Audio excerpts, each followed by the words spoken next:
What being laid off actually means. Welcome to Quick Talk with Kizzy. Today, we're slowing things down a bit. This episode is for anyone who was recently laid off and is still trying to understand what actually happened. Not emotionally yet, just factually. Because confusion is often the first thing that hits. So let's talk through the most common questions, the ones people Google quietly, late at night, when their thoughts won't settle. Let's start with the basics. What does it actually mean to be laid off? Being laid off usually means your position was eliminated, not paused, not put on hold, eliminated. That decision is typically tied to business changes, budget cuts, restructuring, mergers, or shifts in direction. And this part matters. A layoff is about the role, not your performance. That distinction is important, even if it doesn't immediately feel comforting. Now, a lot of people ask, is being laid off the same as being fired? No, they're not the same. Being fired usually involves performance or conduct. Being laid off is a business decision. But emotionally, they can feel very similar. There's shock, loss, and often a sense of rejection. So if you're feeling confused by that overlap, that makes sense. Another question that comes up quickly is, does a layoff count as a termination? From an administrative standpoint, yes, employment ends. But the reason matters.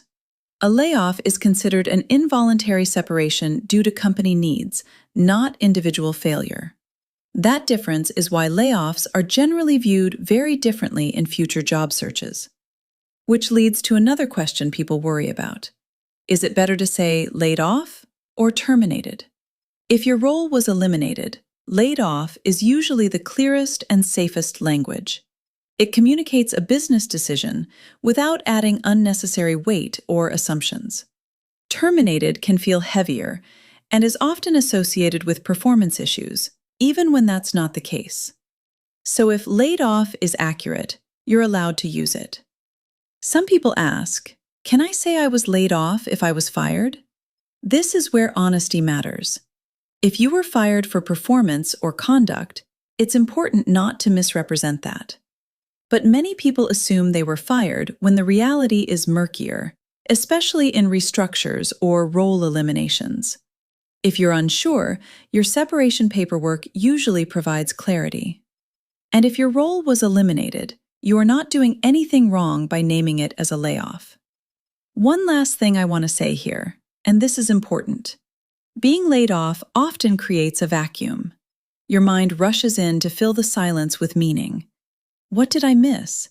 What should I have done differently? What does this say about me? But layoffs are rarely personal, even when they feel deeply personal. Right now, you don't need to assign meaning. You don't need to rewrite your story. You don't need to rush toward answers. For this moment, clarity is enough. You lost a role, not your skills, not your experience, not your future. This is Quick Talk with Kizzy, and in the next episode, we'll talk about how layoffs actually affect your career and how to talk about them without fear.